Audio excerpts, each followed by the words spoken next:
Indian news, मुद्दे की बात आपके साथ। आगामी चुनाव को लेकर राजनीतिक दलों की सरगर्मियां तेज, लोगों के बीच पहुंचकर उम्मीदवार कर रहे हैं वोट की अपील। जिला के हर एक क्षेत्र में हो रहा है जनसभा। पूर्णिया से महागठबंधन के उम्मीदवार उदय सिंह उर्फ पप्पू सिंह जनता को संबोधित करने में जुटे हुए हैं। इसी कड़ी में शहर के माधोपाड़ा स्थित सरवर चौक पर एक जनसभा का आयोजन हुआ, जिसमें हजारों की संख्या में लोगों ने भाग लिया। आगामी लोकसभा चुनाव में अपनी दावेदारी पेश करते हुए पूर्व सांसद पप्पू सिंह ने विकास का भरोसा दिलाया। इस मौके पर सैकड़ों की संख्या में कांग्रेस, राजद तथा अन्य घटक दलों के कार्यकर्ता भी मौजूद रहे।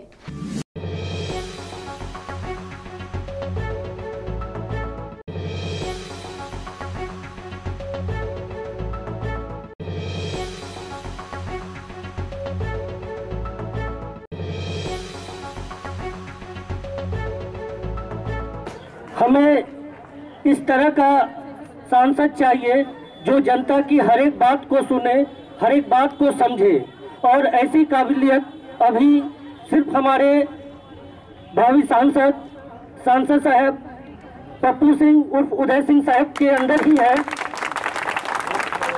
जिनको हम लोगों को इस बार भारी मतों से विजयी करवाना है। और हमारे युवा राजद के जो जिलाध्यक्ष है शाहनवाज आलम जी, जो हमारे बड़े भाई हैं, लगातार इस कार्यक्रम में लगे हुए हैं ताकि हमें भारी से भारी मतों से महागठबंधन के जो हमारे उम्मीदवार हैं वो जीत हासिल करें।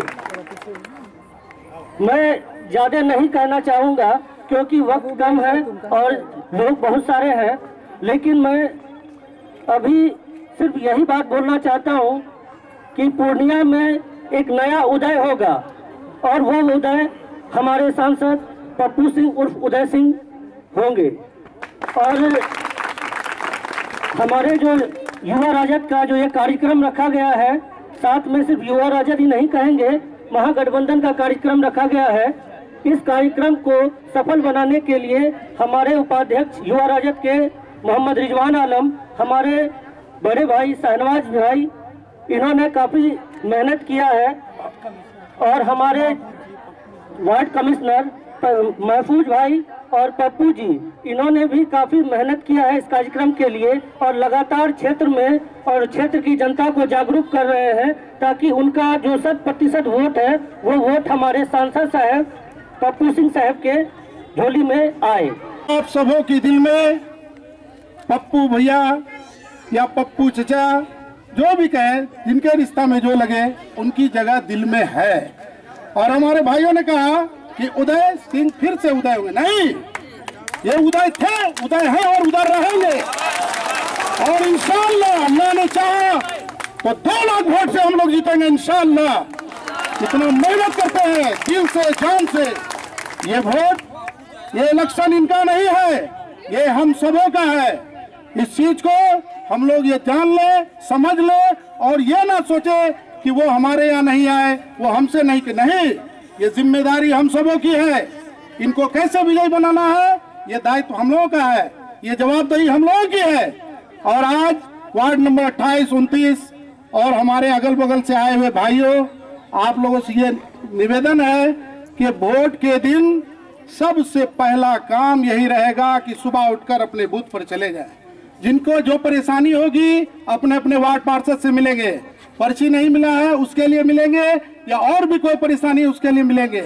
इंतजार नहीं करेंगे, अपना काम खुद करना है और पप्पू जी को विजयी बनाना है भारी मतों से। बनाओगे ना? तो मेरा पूर्णिया से लगाओ आज से नहीं, पुश्तों से चला आ रहा है, और ऊपर वाला चाहेगा तो ये सिलसिला चलता रहेगा। मैंने अपने आप को कभी यहाँ नेता के रूप में देखा नहीं, क्योंकि अगर कभी भी गलती से भी अपने आप को यहाँ के नेता के रूप में देख लूंगा तो शायद जो करता हूं वो करना छोड़ दूंगा। मैं आपके बीच का एक व्यक्ति हूं जिसकी ये चाहत है, जिसकी ये मंशा है कि हमारे लोग खुशहाल हो जाएं, खुशहाल रहें। और मेरे लिए हमेशा से विकास के नापने का पैमाना कभी कितनी सड़कें और कितने पुल बन गए ये नहीं रहा है, मैं अपने लोगों के चेहरे पे उनकी मुस्कान को देखना चाहता हूं, और चेहरे पे अगर मुस्कुराहट देखता हूं तो समझता हूं कि कहीं ना कहीं कुछ ना कुछ विकास का काम जरूर हुआ है। 18 तारीख को चुनाव है। चुनाव बहुत साफ है। एक तरफ मैं हूं, एक तरफ वर्तमान सांसद संतोष कुशवाहा जी हैं। जहां मैं खड़ा हूं वहां बहुत सारे मेरे अल्पसंख्यक भाई बहन माताएं हैं। मुझे कोई भी, वैसे भी मैं लपेट वपेट के बात करता नहीं हूं, बदनाम हूं कि जो बात होती है सीधे ही कह देता हूं, तो यहां भी सीधी तरह कहता हूं। पिछला चुनाव मैं हार गया या वो जीत गए, इसकी पूरी जिम्मेदारी हमारे अल्पसंख्यक भाइयों के ऊपर है।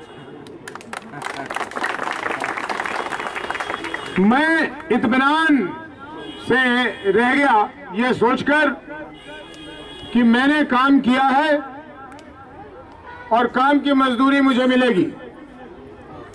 लोग चाहेंगे कि जो काम चल रहा है वो रुके नहीं।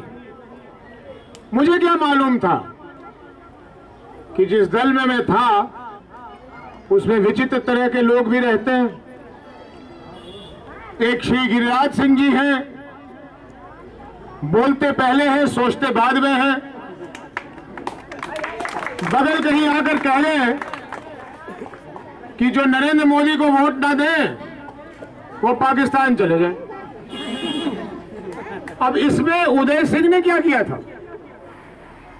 वो सारे अल्पसंख्यक भाई ऐसे नाराज कि सिर पे समझिए कि कफन बांधकर मोटरसाइकिल पे घूम घूम कर संतोष कुशवाहा को वोट डाल दिया। मैं हार गया, वो जीत गए। लेकिन यह भी अच्छा है, जमहूरियत में बदलाव होते रहना चाहिए, नए नए लोगों को मौका मिलना चाहिए। लेकिन अगर मेरे से उन्होंने पूछ लिया होता तो मैंने बताया होता कि भाई वो इसलिए काबिल नहीं है क्योंकि राजनीति में मैं ही उसको घसीट के लाया था और विधायक भी बनाने में मदद की थी। वो पूर्णिया के सांसद बनने लायक नहीं है। सालों में विकास की बात ढूंढनी और करनी तो बेकार है। नुकसान कितना हुआ है, विनाश कितना हुआ है, इसकी बात करें तो बहुत सारे उदाहरण मिलेंगे। 2004 में जब मैं सांसद बना था तो पूर्णिया जल रहा था। रुपौली क्षेत्र को लोग चंबल की घाटी कहा करते थे। AK-47 ऐसे लहराया जाता था जैसे लॉलीपॉप हो। पूर्णिया शहर में लोग अपने दरवाजों के आगे उन्होंने ग्रिल लगवाया हुआ था। 7 बजे शाम को ग्रिल बंद करके अंदर सो जाते थे। यह आलम था आपके पूर्णिया का। लेकिन आप ही सबों के सहयोग से मेरे आने के बाद 6-7 महीनों के अंदर ही यहाँ की कानून व्यवस्था ठीक हो गई थी और फिर हम कुछ विकास की तरफ बढ़ने लगे थे। विकास जमीन पे भी, विकास हमारे दिलों में भी, क्योंकि अगर दिलों में नफरत हो, अगले पिछड़े की बात हो, हिंदू मुसलमान की बात हो, तो सड़क का विकास को विकास नहीं होता। लेकिन हर मायने में मेरा पूर्णिया आगे बढ़ा था। जो व्यवसायी यहां से भाग गए थे वापस आने लगे थे। पूर्णिया में तरक्की दिखने लगा था। लेकिन पता नहीं किसकी नजर लग गई, शायद गिरिराज सिंह जी की लग गई कि 2014 में एक ऐसे यहां के सांसद बन गए जो सांसद कम ठेकेदार ज्यादा, जो सांसद कम शराब के व्यापारी ज्यादा, जो सांसद कम भ्रष्टाचार को बढ़ावा देने के माहिर, जो सांसद ऐसे कि जिनके रिश्तेदार सांसद से भी ज्यादा ताकतवर बनकर शहर में आतंक फैला रहे। और इसलिए अगर 2019 में हम लोगों को 2014 का भी पूर्णिया वापस मिल जाता तो काम आसान था। आज 2019 में हम 2008, 2007 के पूर्णिया में पहुंच गए।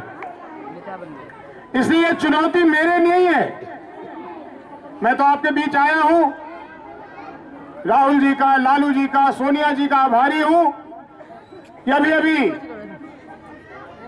नाराज होकर, दुखी होकर भारतीय जनता पार्टी को छोड़ा था और इन नेताओं ने इस काबिल समझा मुझे कि कहा कि आइए महागठबंधन से लड़िए, क्योंकि लड़ने का ऐलान तो मैं कर ही चुका था। मैं तो सिर्फ आपके बीच मौका मांगने आया हूं कि सेवा करने का मौका दीजिए, लेकिन सेवा से लाभ या नुकसान किसको होने वाला है? पूर्णिया के लोगों को, आपको, मुझे नहीं। क्योंकि जो जीतता है वो खुश हो जाता है, जो हारता है थोड़ा सा मायूस होकर घर चला जाता है। असल मायने में जीत और हार किसी भी चुनाव में उस क्षेत्र की होती है और मैं चाहता हूं कि 18 तारीख को पूर्णिया जीते।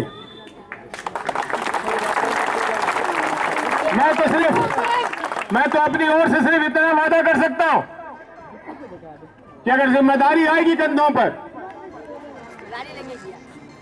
तो जिस ईमानदारी के साथ, ताकत के साथ, बिना भेदभाव के 2004 से 14 के बीच काम किया था, उसी तरह फिर करूंगा।